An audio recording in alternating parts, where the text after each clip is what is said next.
Gisingin na ang diwa, salubungin ang umaga. Handa ka na ba?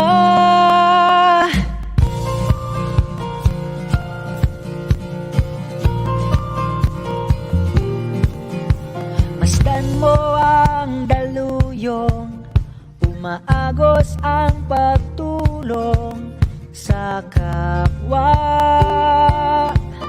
Sa kapwa,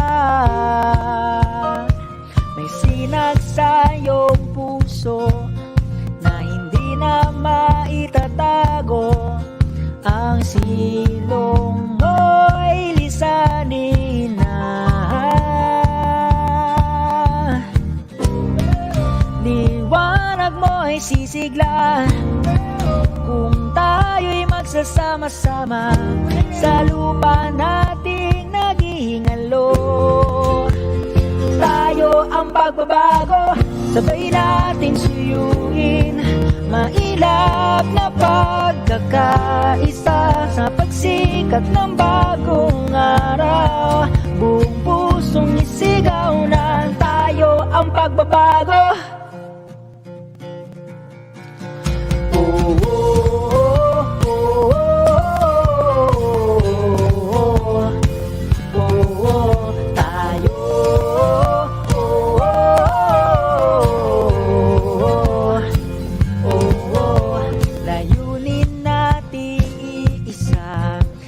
Itaguyod ang bandila, yakapin ang pagkakaiba.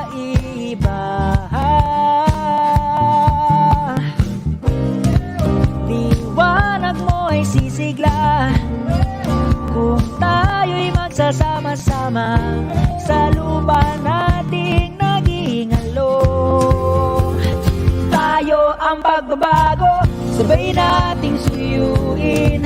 Mainap na pagkakaisa sa pagsikat ng bagong araw. Buong pusong isigaw na tayo ang pagbabago, sabay nating suyuin. Mainap na pagkakaisa sa pagsikat ng bagong araw. Buong pusong isigaw na tayo ang pagbabago.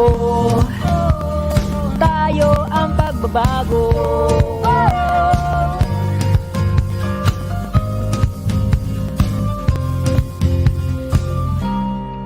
Liwanag natin iisa, kaya tayo nang magsama-sama sa lupa nating naghihingalo. Tayo ang pagbabago, sabay nating suyuin. Mailap na pagkakaisa sa pagsikat ng bagong araw. Buong pusong isigaw na tayo ang pagbabago, sabay nating suyuin.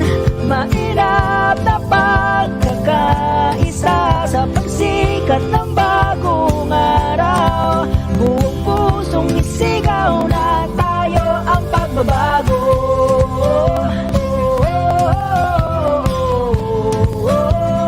Tayo ang pagbabago.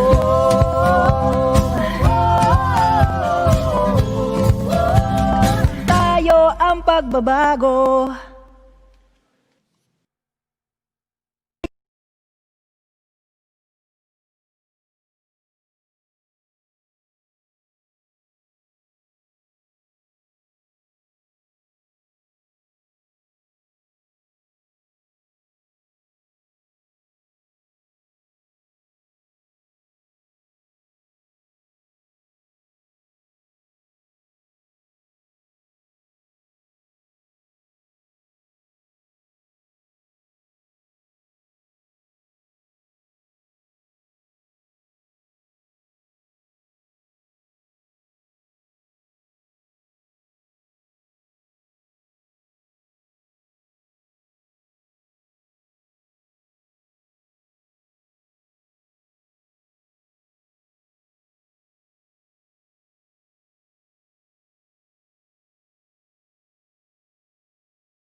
Hello everyone! Good evening!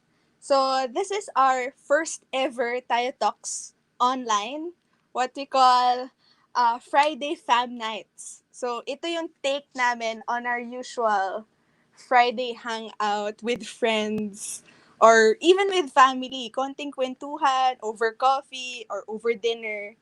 And so, tonight, since this is our first episode, it's just fitting siguro that I get to spend it with a close friend.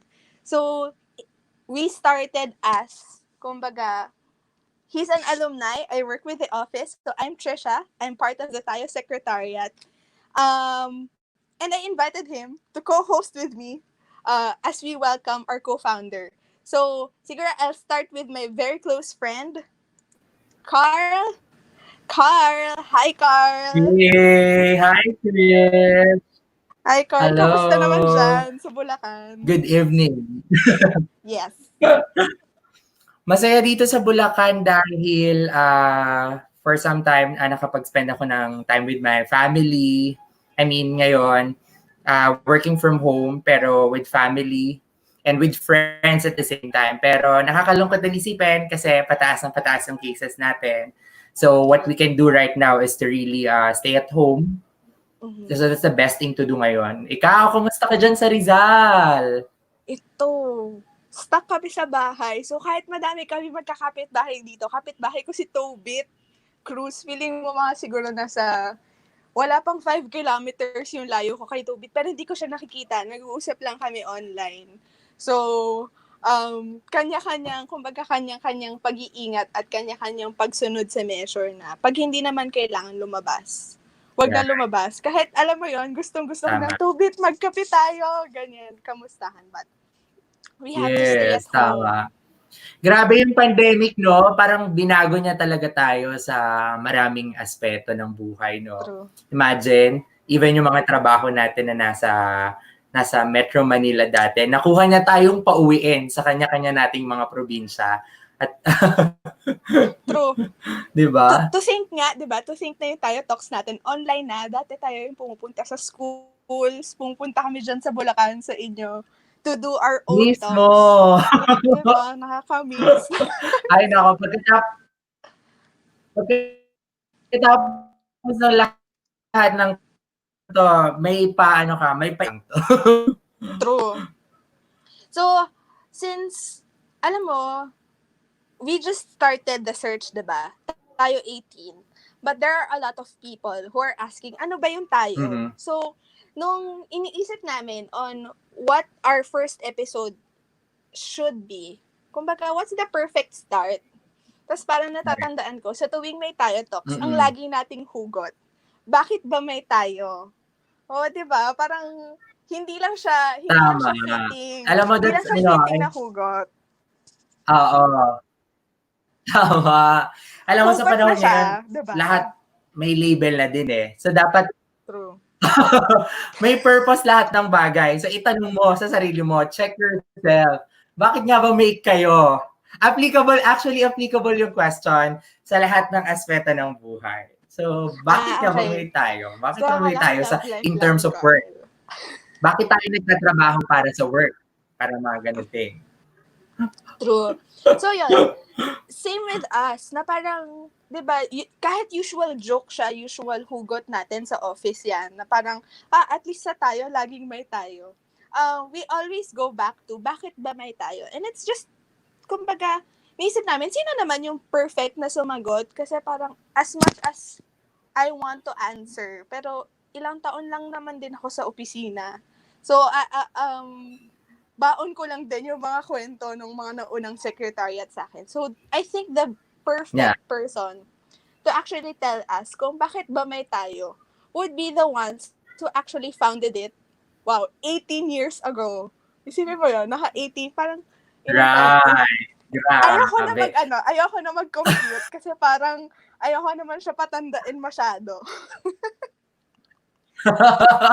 Pero grabe, 23 ako ngayon, Trish. So, ibig sabihin, 5 years old pa lang ako noon, may tayo Diba, na. 5 years old. Ayoko na Grabe. magbilang, pero hindi ako nalalayo sa'yo. So, pinatanda mo pa rin yung guest natin, no? Yeah.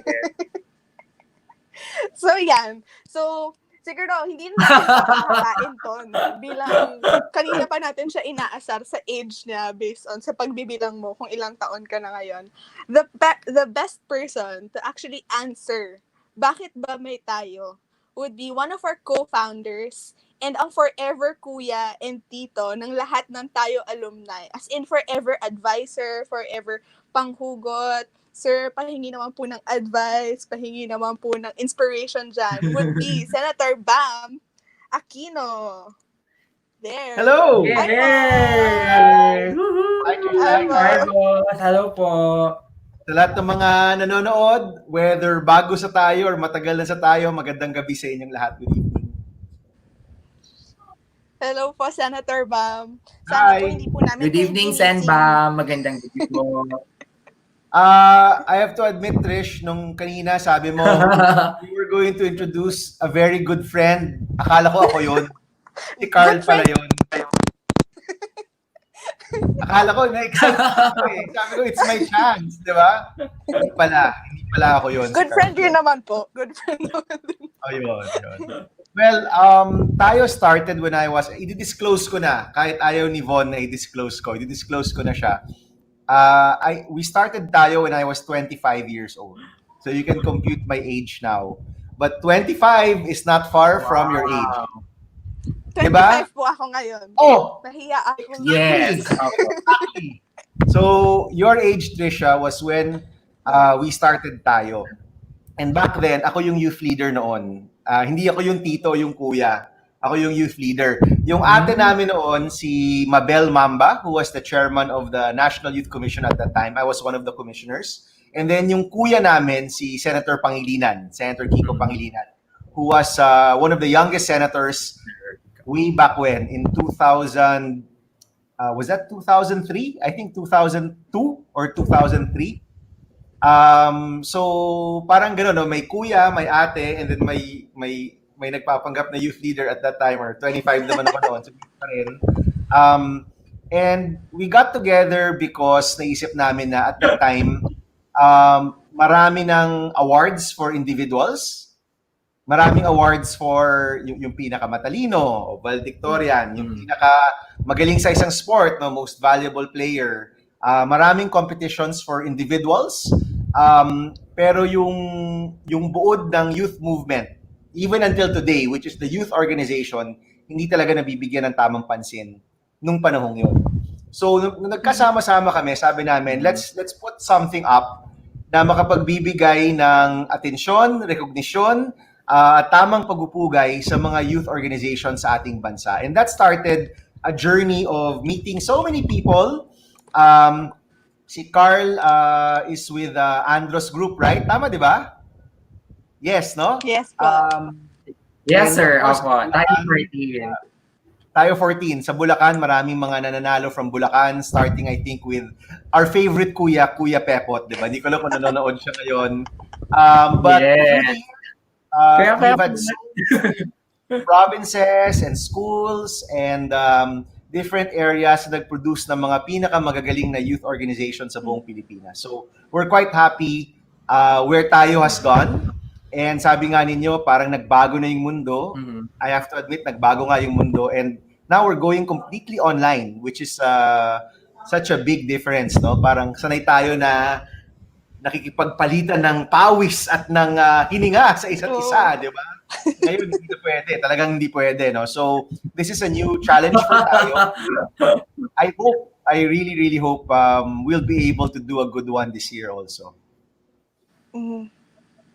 Parang kahit sa amin, Yeah. even when we talked, actually, Senator Bam, parang nung nag-usap-usap kaming secretariat, parang ang hirap ng challenge na we've been doing this. Even like hearing stories from sila Mami Lay, sila James, sila Luigi, they've been doing this for several years. Tapos this is the first time na we can't physically meet. That's the biggest challenge. So parang, Alam mo, yung nakaka-create challenge natin, thinking about it.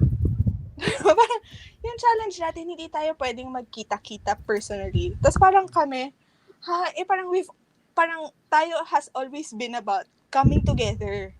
alam mo yun, kahit simpleng dinner lang with alumni or simpleng small workshop with some youth leaders sa barangay. So parang kami, how can we cope up? But you know, Trisha, yung tayo, ano siya sumasabay siya sa kasaysayan ng Pilipinas. No? I know that it sounds so big, pero sa totoo lang, no? When tayo started, that was a pre-social media world. No, can you imagine, no? Pre-social media, may cellphones na ba nun? Kukunti pa lang, hindi pa kasing rami, no? Definitely wala pang Facebook, wala pang Twitter, wala pang Instagram. And then we saw that before yung focus hindi masyado sa environment, and then there was a series of years puro environment yung naging focus because it became more of an important matter for young people. And now with the pandemic, I can only guess na mas marami sa mga entries or marami sa mga youth orgs, lahat nakafocus sa COVID response. And many of our youth leaders have become frontliners kasi sila yung nagpupuno ng mga volunteers for different groups. No, whether government or non-government or even for the corporations or the big NGOs, usually mga kabataan rin yung nasa front lines niyan, no? So, I guess, obviously, wala naman tayong choice kung hindi baguhin yung sistema ng tayo. But more than that, yung tayo sumasalamin dun sa mga nangyayari sa ating bansa. In the same way na yung estado ng kabataan, siya rin yung pangunahing salamin ng nangyayari sa Pilipinas. So I guess, tama lang, no, na we go online, tama lang na we focus on the COVID response since ito naman rin yung nasa isip at puso ngayon ng maraming kabataan. Siguro share ko na din, Senator Bam, kasi nag-start yung kinuwento nyo nga na some of our alumni even volunteer as frontliners. Some of them are frontliners, like sila Doc Jella, who's with PGH. But we also have Merck Matienzo from Tayo 14. So batchmates nila, Carl.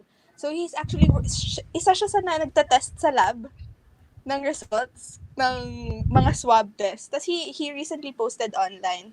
And parang nakakatuwa lang kasi these are the stories that they're not already part of their organizations or probably they're alumni of their student organization when they joined Tayo. But then when they started sharing their stories, their kapwa alumni would probably be, "Huy, Merck, salamat kasi nakapag-usap tayo no national finals."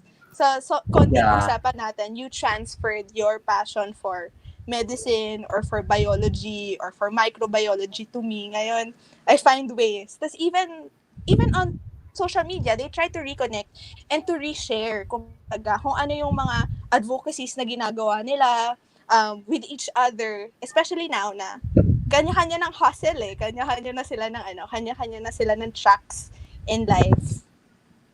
No, in fact, I think ngayon yung best practices na pwedeng i-learn ng mga youth groups in terms of COVID response, in terms of coping with the pandemic, because I know a lot of young people are distressed, no, not just physically but mentally as well. Ang laking bagay na you're part of a network na pwede kayong magtulungan, pwede kayong magpalitan ng mga kaalaman. So, you know, the point that Tayo is not just an awards, but it's a network of youth groups who are doing their best for their communities, no? Para ang laking tulong niya ngayon.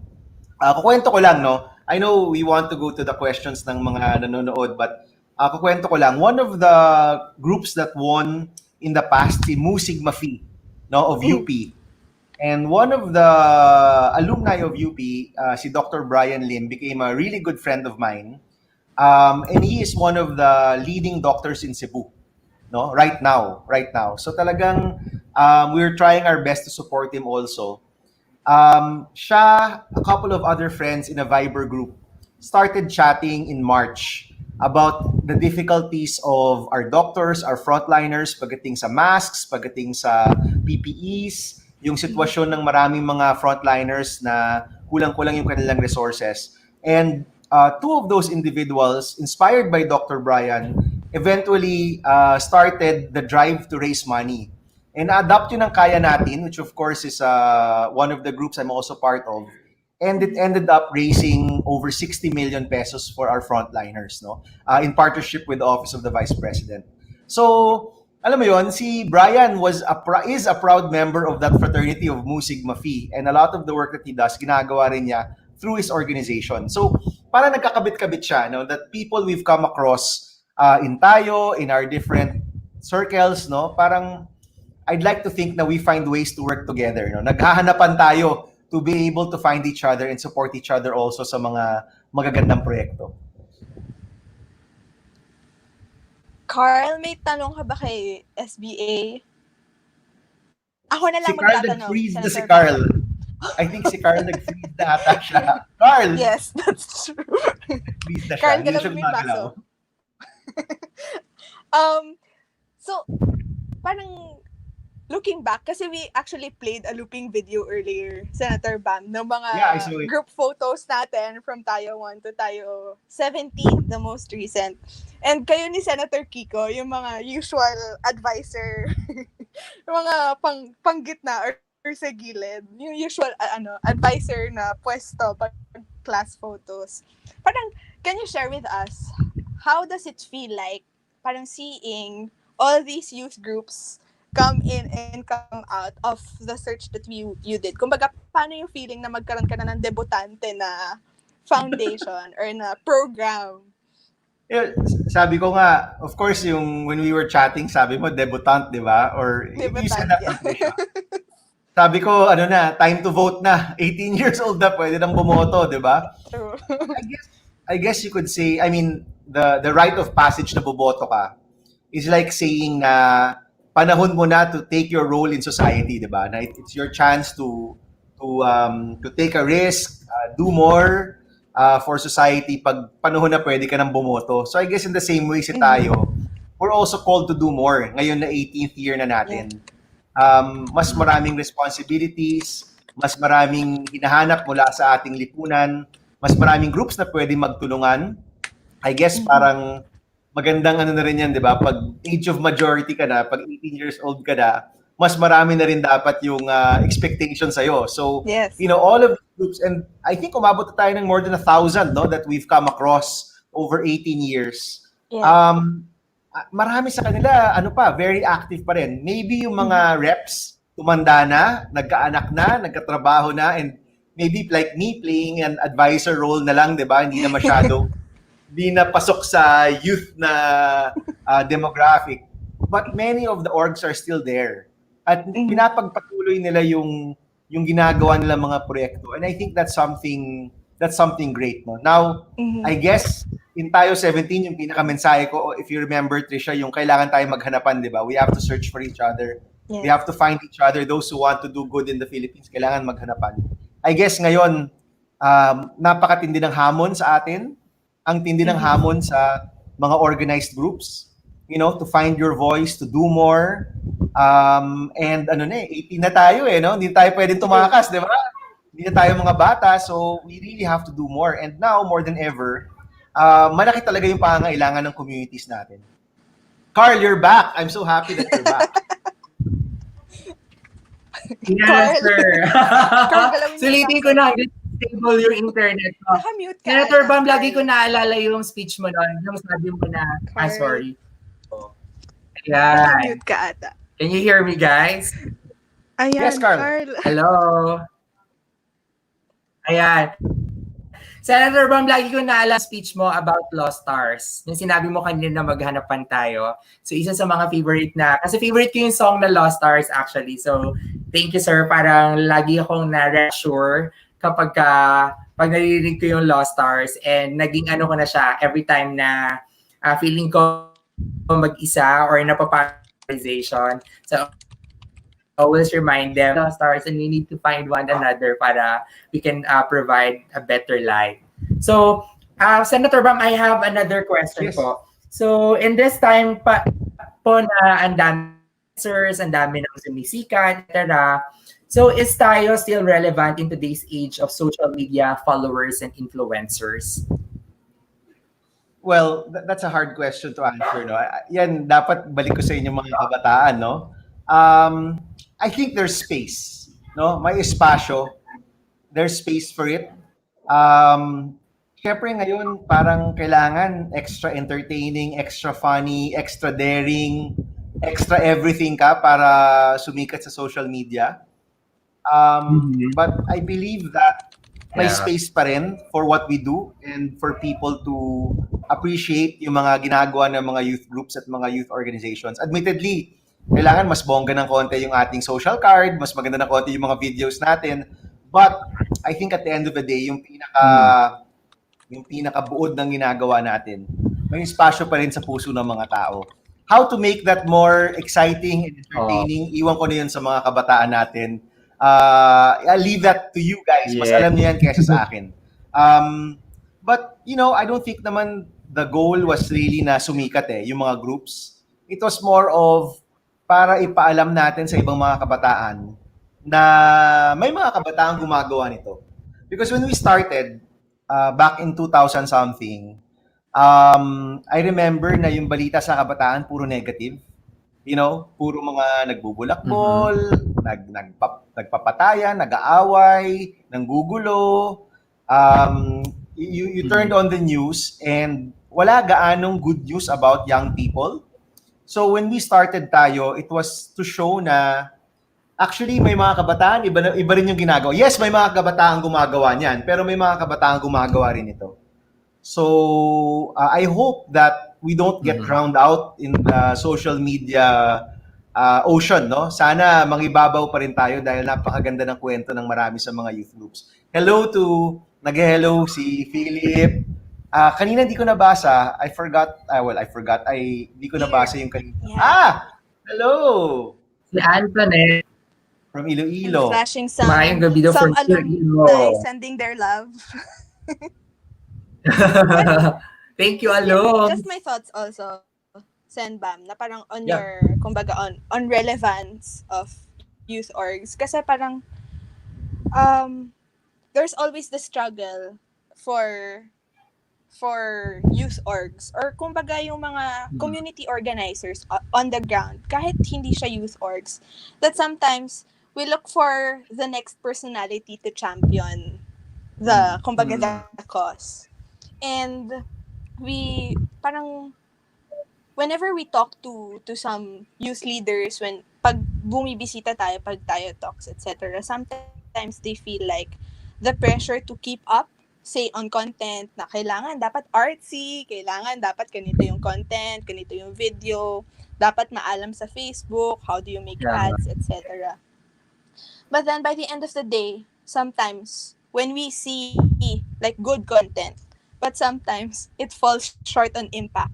And did it actually make a difference to the lives of people? Or kumbaga kahit ba may naituro ka ba, at least siguro sa isang bata, if it's an educational campaign. Yeah. Parang we always go back to the balance na as much as, yes, it's nice to have nice cards, diba? Parang wow, ganda ng Instagram feed mo, kala mo curated yung content.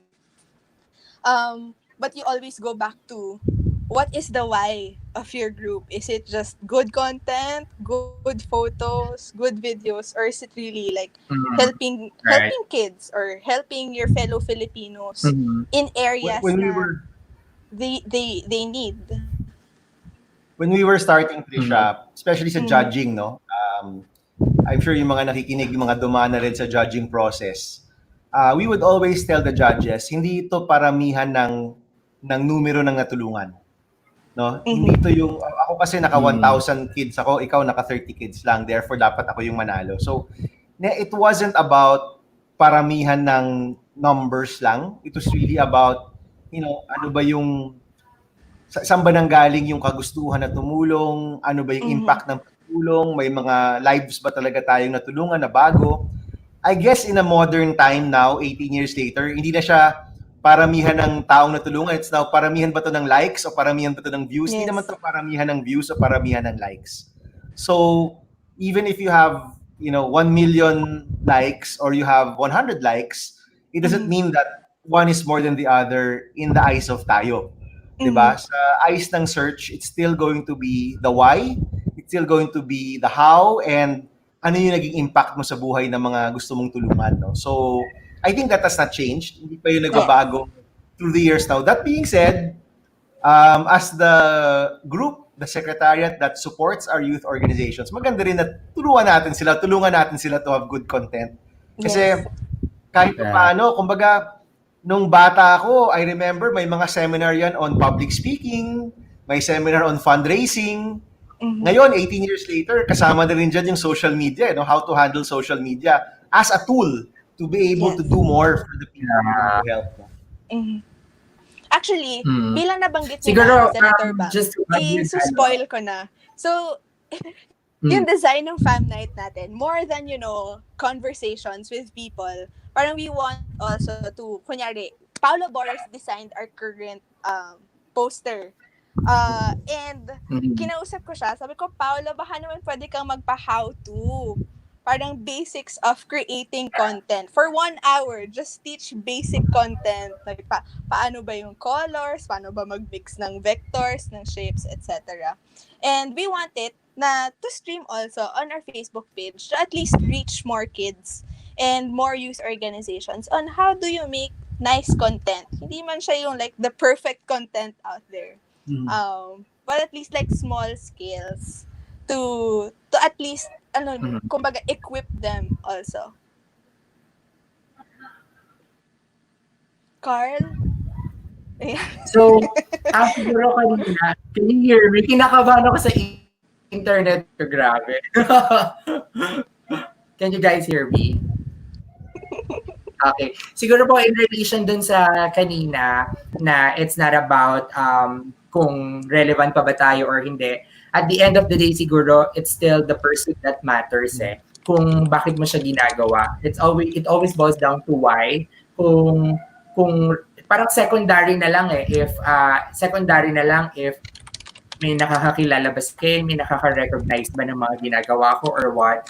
But siguro yun yung heart, you have a right motivation, right intention that produces the right action. Bonus na lang, kumbaga, kapag may nakakilala at may naka-recognize sa'yo and maganda yung engagement mo in terms of people and sa panahon natin ngayon sa mga netizens. So that's my take with if relevant pa ba tayo sa panahon natin ngayon.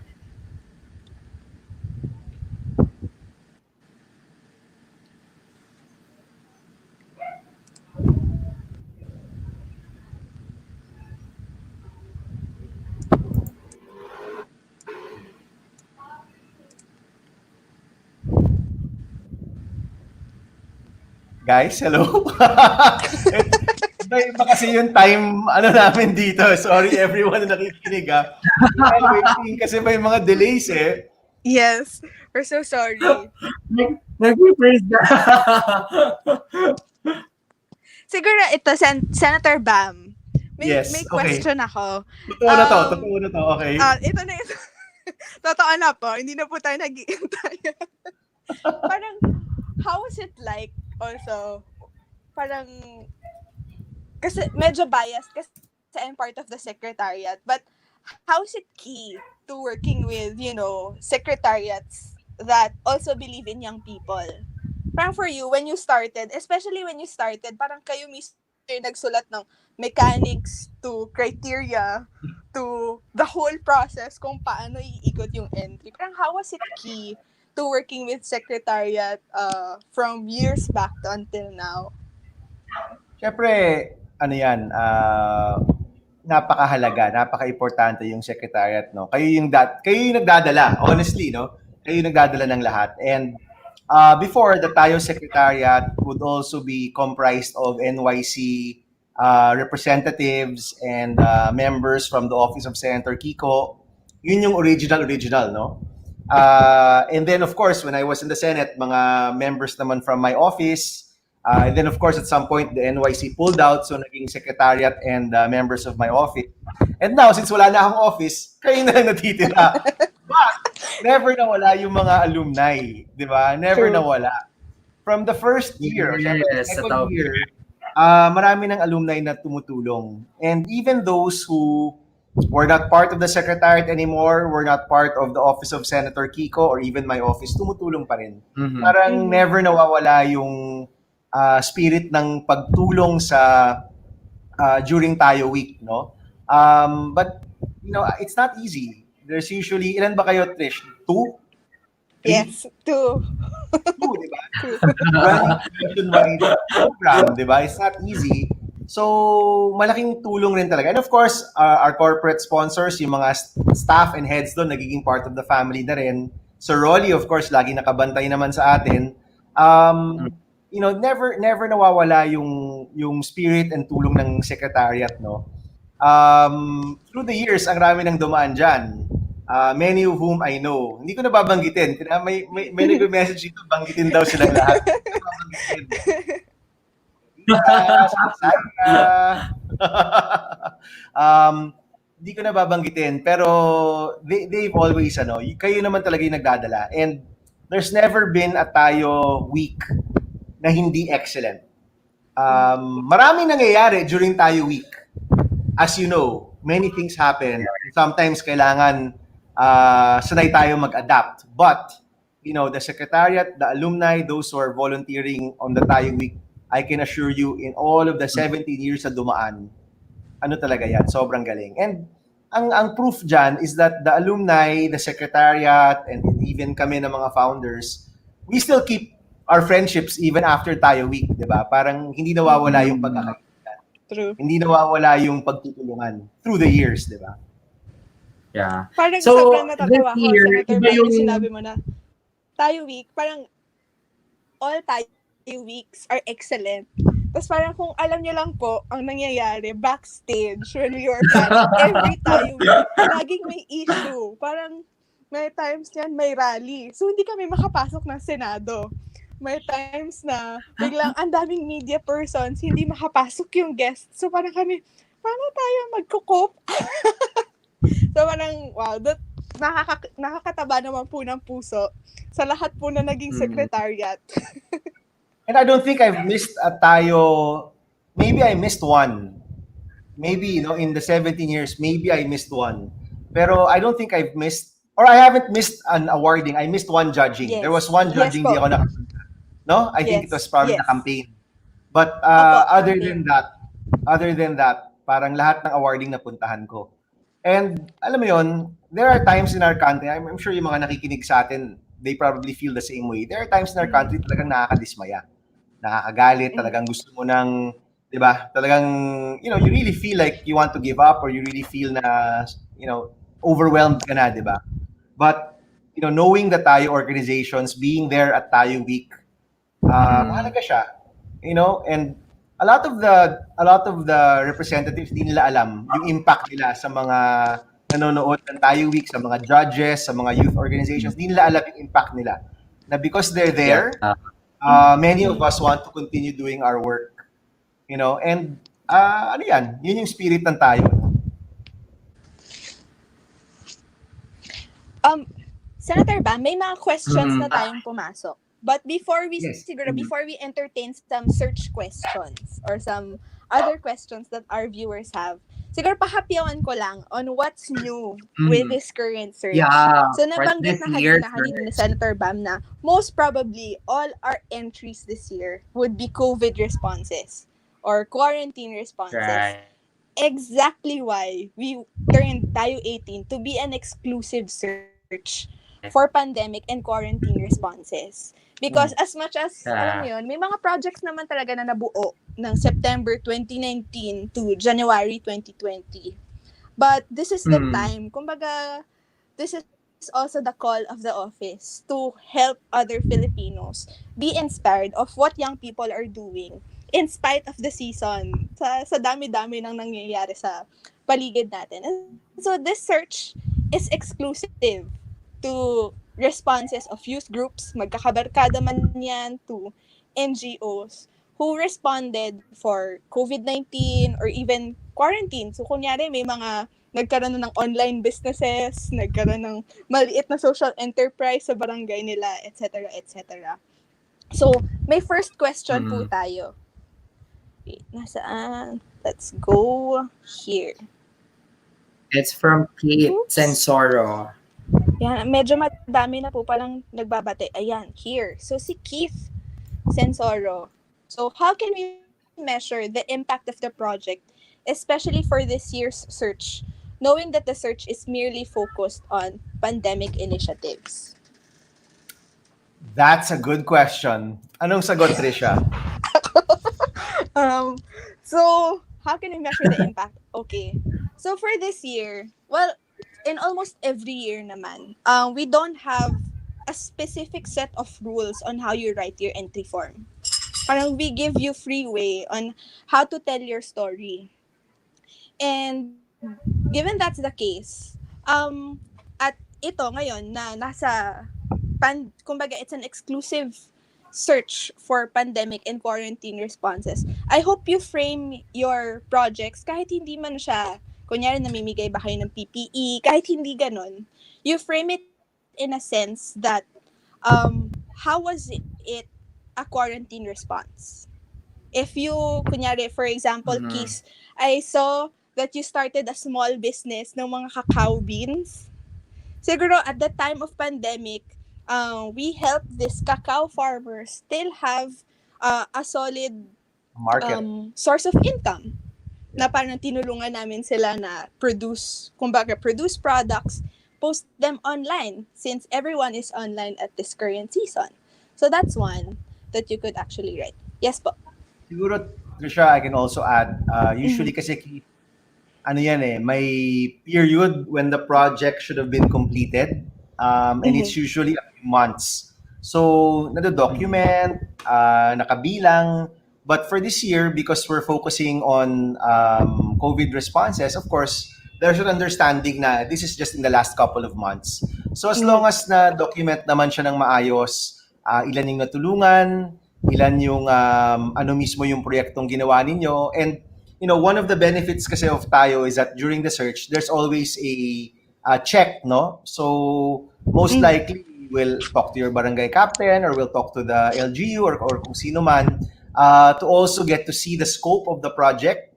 Um, but to be frank, I think because lahat naman ng mga proyekto, COVID response, I think everybody is within the same time frame then, no? Which is Yes. basically around March to around July, no? Mhm. So, ako, I wouldn't be too worried about it. Mas magandang, sabi nga ni Trisha, ikwento mo ng detalyado at mas maayos yung ginawa ninyo for your communities, no? Mhm. Ito po, may isa pang question. Si Alrom, I'll flash it. Yan. Hindi siya search related, but Yeah. Alam mo, Alrom, you can look at the different tayo winners and tayo finalists through the years. Makikita mo kung gaano ka galing at gaano kalalim yung mga nagagawa ng mga iba't ibang youth groups all over the country. I'm sure alam mo na rin yan. If you look at it from a historical point of view, all of the times nagkaroon ng matinding pagbabago sa ating bansa, from the time of Rizal to the first quarter storm to the EDSA revolution, you'll always find a lot of young people as part of that movement, no? So, you can look at it from that point of view na historical or very broad, or you can look at it from a very specific point of view gaya ng ginagawa ng mga tayo winners and tayo finalists natin in their own communities, in the place where they are, no? If that's a school, if that's a church, if that's a barangay or a municipality or city, makikita mo na yung mga ginagawa nila. Malaki yung epekto at malalim yung mga pagbabagong nagagawa para sa kanilang mga kasama. So, you look at youth groups who have done disaster response, you look at youth groups who have focused on education, groups who have focused on the environment or supporting our farmers. Makikita mo yung napakaraming kwento na napakaraming youth groups pala sa ating bansa na ang lalalim at ang titindi ng mga ginagawa para sa kanilang communities. Yeah. You wanna add? And siguro just to add with Warren Bam said, yung impact siguro, iba-iba siya eh. Iba-iba siya ng sa lugar. Maaaring yung namin sa lugar namin ay impactful ano pagdating sa ibang lugar. So it's a matter of knowing talaga kung ano yung area, kung sino yung paglalaanan mo ng effort mo, and knowing din kung gaano siya katagal at kung hanggang saan yung project na ginagawa mo. By that way, na-measure natin yung impact ng project na ginagawa natin. ito po, medyo stress management question. So, Okay, i-reframe na mahina lang ako natin dyan. yung question niya. SBA. Senator Bam, ano po yung stress management methods niyo? Bakit parang fresh na Bakit fresh kayo parang lagi? pressure? Maganda lang yung ilaw. May skincare ka ba? Diba? Maganda lang yung ilaw. During the first part of the pandemic, well, even now, no, medyo may mga nights hindi ka talaga makatulog. I don't know kung yan rin yung pakiramdam ninyo. May mga gabi, parang you're awake at 2 o'clock, 3 o'clock, kinakabahan ka lang about the future. Specifically for this pandemic, yung stress management relief ko is doing something. Perfect for the tayo crowd. No? The best way to feel na hindi ka powerless is to do something. Whether it's a small thing for your family, for your house, for your home, for your barangay, or a bigger thing like being part of a movement to raise resources for your frontliners, or magbuo ka ng bagong group or org to address a specific problem. Basta may ginagawa ka, ako, nawawala yung stress. Kapag, wala ka masyadong ginagawa, kasi we're stuck at home, di ba? And then suddenly, naiisip mo na yung, paano na yan? Paano na yung mga pamilyang walang trabaho? Paano na yung ganyan? Doon ka mas, doon ka mas kinakabahan. So the best way to counter that is do something about it. And if you look at the stories of many of the Tayo groups through the past 17 years, marami sa kanila, ganun din nagsimula. Nasistress sila sa mga nangyayari sa kanilang barangay, sa kanilang eskwelahan, but instead na to feel bad or complain about it, sabi nila, we can do something about it. And being able to do something about it, whether it's in a small way, a big way, or whatever way, that's the best way para mawala yung kaba at yung stress sa buhay mo. And to do it with friends. I think that's another thing na mahalaga, no? All of the Tayo groups na meet ko through the years, magkakaibigan sila. They like being with each other. They like to do good things, but they like to do it with each other. And mahalaga yun.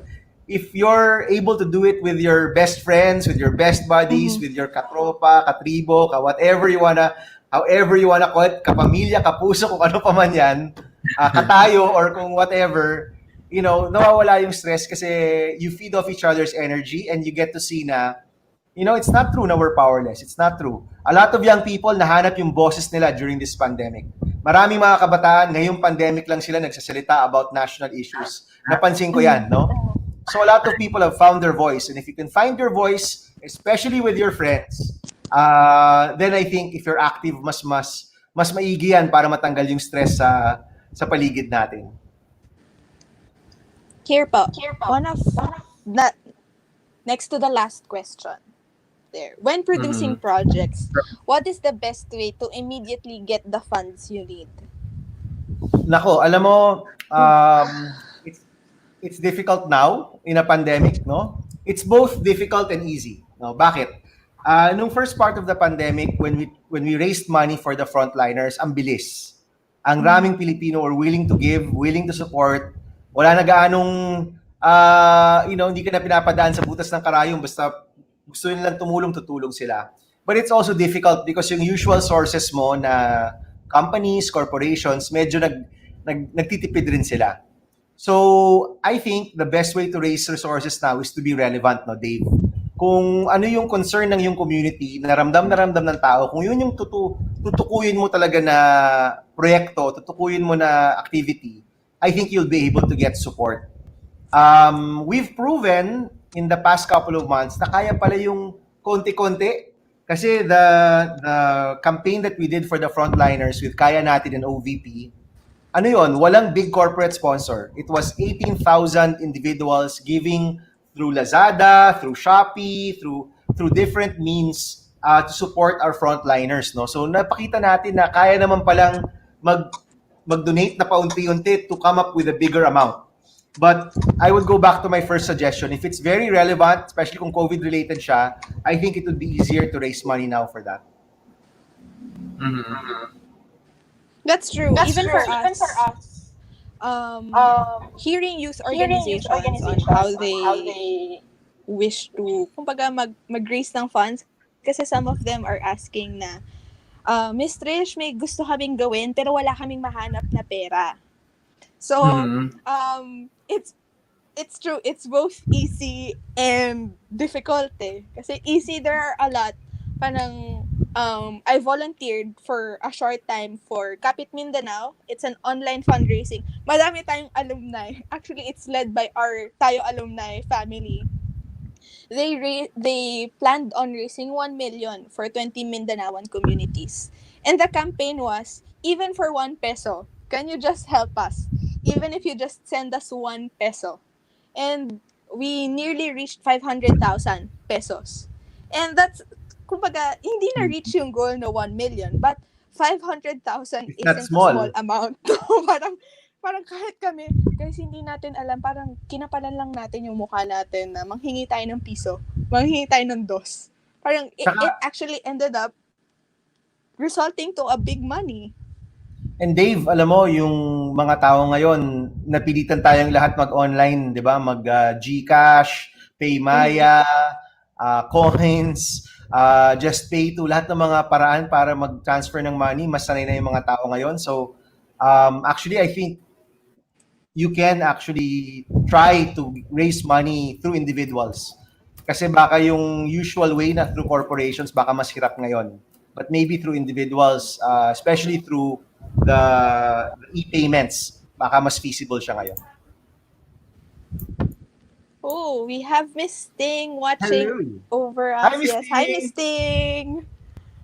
There. Hi, Mr. Hi, Ate Lea. Si Ate Lea ba is also online? Yes. Ayan, nag-chat po sila sa comment section natin. Hi, Ate Lea. Ayan. Here. This is what Miss Ting said. Congratulations to tayo. 18 years. Wow. O nga po eh. Miss Ting. Nagkakagulatan na lang po tayo na 18 na po pala tayo.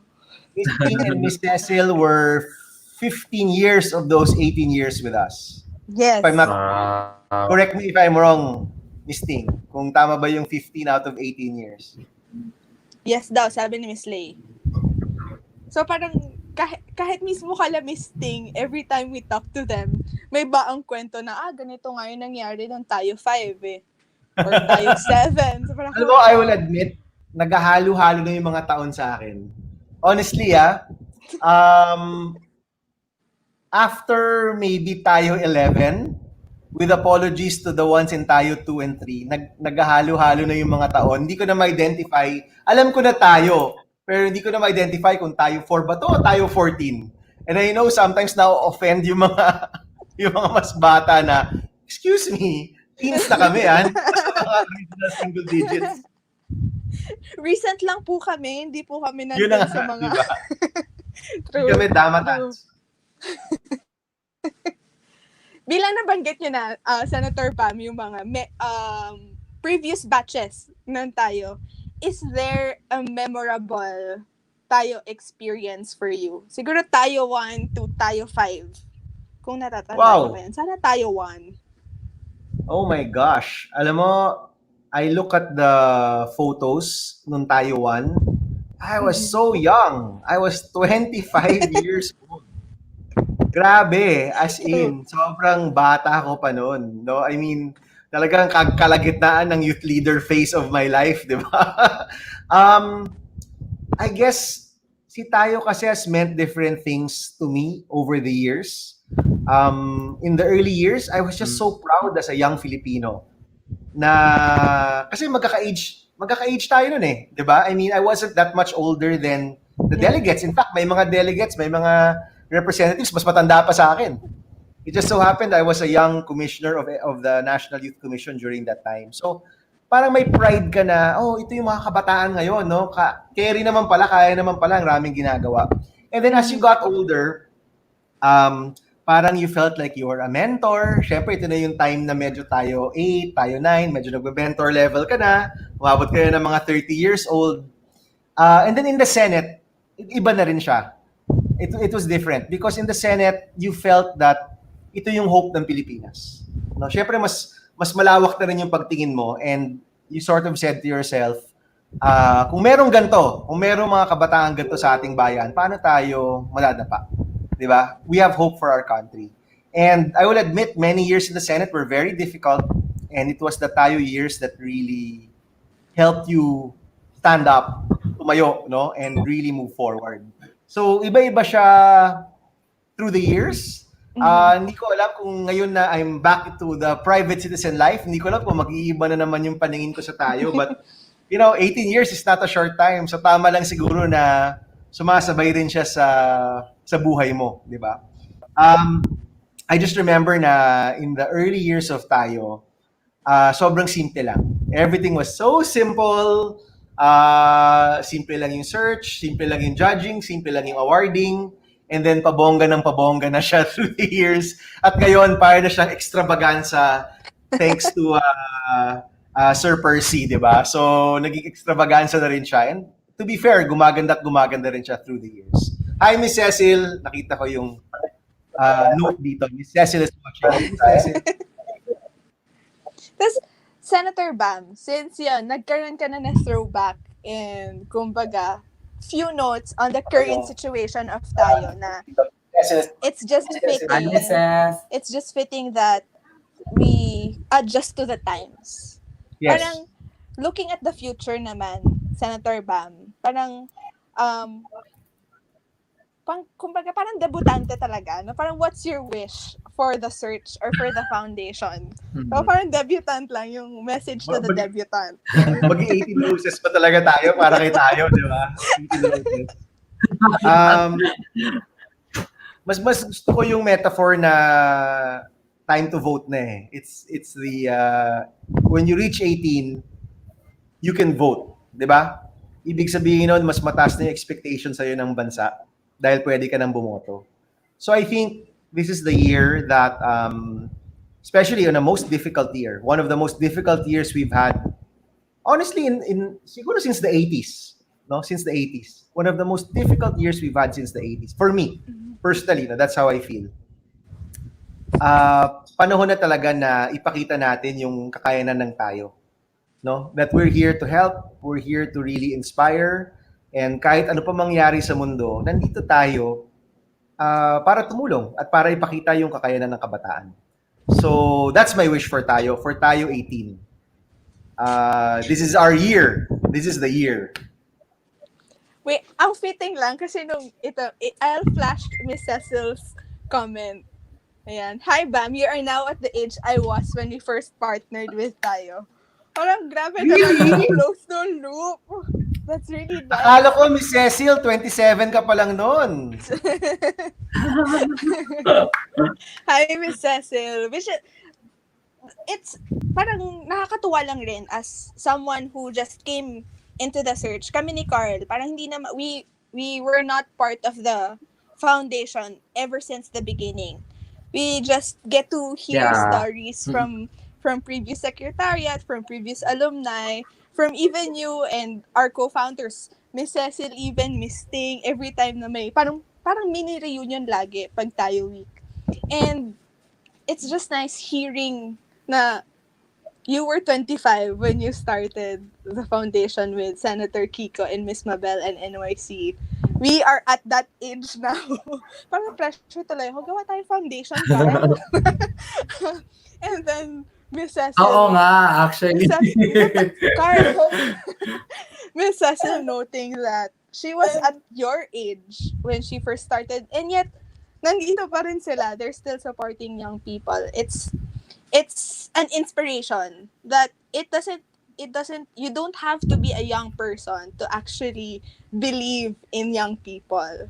Na it's a cross-generational thing. And so, siguro we'll end on that Right. note, that Tayo 18, may it be from Tayo 1 to Tayo 18, the spirit of the foundation and of the search doesn't change.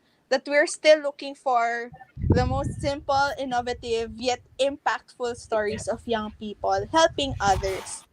And iba pa yung hugot dyan ng kapwa nating alumni na si Carl. So Carl, as we end, as an alumni, parang how would you cap your Tayo experience and your Tayo family experience also?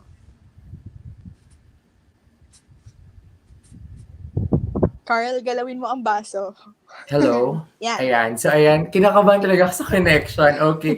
For me, si Tayo kasi, para sa akin,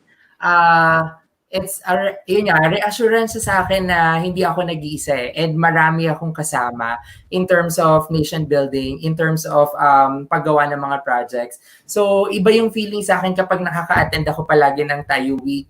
Kumbaga, it reminds me na kailangan ko palang magpatuloy. And feeling ko, that sums up then the experience ng mga from Tayo 1 to Tayo 18 na we are here for a purpose. May dahilan kung bakit tayo nandito. And yes, it's nakakapagod. It's draining at times, pero ito yung nagpapa-feel sa atin na tao tayo eh. Wala namang, 'di ba, ang pagmamahal may kalakip siya lagi na pagsasakripisyo. And it's a validation for us na minamahal natin ang bayan natin, kaya tayo napapagod. And para sa akin, forever na ang tayo eh. Kasi hanggat may problema na lumalabas sa bansa, hanggat may problema na kailangang solusyonan, merong tayo at may tayo na handang tumulong, handang magdamayan para sa isa't isa. Wow, thanks, Carl. Nakakakilig naman. And I hope all of our viewers also, may it be alumni, may it be new joiners for the search, I hope that you get to be part of the Big Tayo family that we've created since 2002. So, nung 5 years old pa lang daw si Carl. So, siya lang po yung may pabilang ng edad. So, thank you everyone for watching and for talking with us. May konting mga nostalgic na hello at good night dito sa comments natin of our previous alumni. Even to our sponsors, to our partners, our co-presenter for this year, Coca-Cola Foundation Philippines. Thank you. You're even watching, Miss Cecil. Hello po. And of course, Senator Bam. Yes, thank you. Thank you so much. Thank you, Senator Bam. Grabe, thank you po sa paniniwala sa amin na kahit po maingay po kami nila Carl and our yearly visitan sa Tayo Week, marami pong salamat kasi naniniwala pa rin po kayo sa kabataang Pilipino. Thank you. Thank you po. Yay! Guys, thank you, Senator Bam. Thank you so much for joining Yay, us. grabe. Na-survive ko yung pag-in and out ng internet connection ko. That's true. So this is the new normal, guys. Well, welcome to the new normal and the new age of doing workshops, doing talks, doing your work online. Thank you for joining us. I know, guys, and sobrang daming nag-hello. It's nice to actually see you guys interact with us. We will do this again next week. Watch out on the new topic that we'll be talking about and who our guest will be. But I hope you'll still join us. Carl, thank you for joining us all the way from Bulacan. Thank you, Trish.